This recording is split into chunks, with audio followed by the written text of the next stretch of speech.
केंद्रीय स्वास्थ्य मंत्रालय की ओर से मंकी पॉक्स के बढ़ते मामलों को देखते हुए एडवाइजरी जारी की गई है। इसका एक और बड़ा कारण ये भी है क्योंकि भारत में इसका एक संदिग्ध केस मिलने की वजह से अब ये मामले और ना बढ़े, उन तमाम चीजों के मद्देनजर एडवाइजरी जारी कर दी गई है। हालांकि अब इस एडवाइजरी में केंद्रीय स्वास्थ्य मंत्रालय की ओर से तमाम जानकारी दी गई है। सभी राज्य और केंद्र शासित प्रदेशों को एडवाइजरी जारी कर सभी संदिग्ध मरीजों की स्क्रीनिंग और कॉन्टैक्ट ट्रेसिंग करने की सलाह दी गई है। इससे पहले दिल्ली सरकार ने अपने 3 अस्पतालों में मंकी पॉक्स के लिए आइसोलेशन रूम भी निर्धारित करने की बात कही, उसके निर्देश दिए गए। दिल्ली सरकार के 3 अस्पताल LNJP, JTB और बाबा साहेब अम्बेडकर में आइसोलेशन रूम स्थापित करने के निर्देश दिए गए हैं। तो मंकी पॉक्स के मामले और ना बढ़े, उसको देखते हुए ये एडवाइजरी जारी की गई। चलिए इसी पर ज्यादा अपडेट लेंगे। हमारे संवाददाता पीयूष तिवारी हमारे साथ जुड़े हुए हैं। पीयूष, आपसे जानना चाहेंगे, केंद्रीय स्वास्थ्य मंत्रालय की ओर से मंकी पॉक्स के बढ़ते मामलों को देखकर एडवाइजरी जारी की गई है। क्या स्वास्थ्य के लिहाज से तमाम अस्पतालों में व्यवस्थाएं रहेंगी, क्योंकि एक केस भारत में भी पाया गया है? इस पर पूरा अपडेट।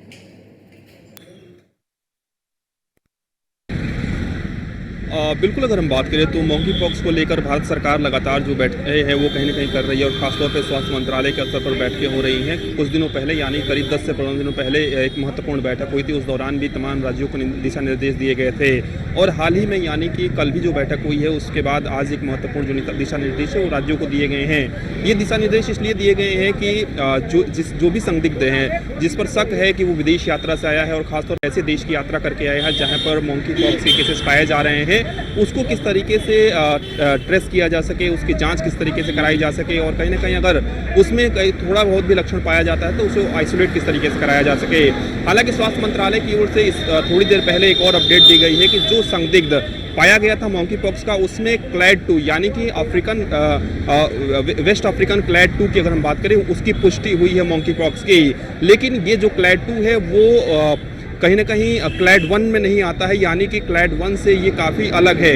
क्लैड 2 के 30 और मामले पहले भी आ चुके हैं। तो ये कह देना कि जो राष्ट्रीय हेल्थ इमरजेंसी घोषित हुई है तो उसमें क्लैड 1 आता है, क्लैड 2 नहीं आता है। इस वजह से ये जो है उतना खतरनाक नहीं है और ये क्लैड 2 की पुष्टि हुई है। तो यानी कि एक मरीज में इसकी पुष्टि हो चुकी है और क्लैड 2 वेस्ट अफ्रीकन क्लैड 2 जो है वो कहीं ना कहीं पाया गया है। इसके साथ ही सरकार की ये कोशिश है कि किस तरीके से जो लोगों को ट्रेस है वो किया जा सके, क्योंकि आमतौर पे जो लोग विदेश यात्रा करके आ रहे हैं और खासतौर पे ऐसे देशों से आ रहे हैं जहां पर मंकी पॉक्स के केस पाए जा रहे हैं, उन पर कहीं ना कहीं ज़्यादा शक जा रहा है या यूँ कहें कि उन पर ज़्यादा खतरा है।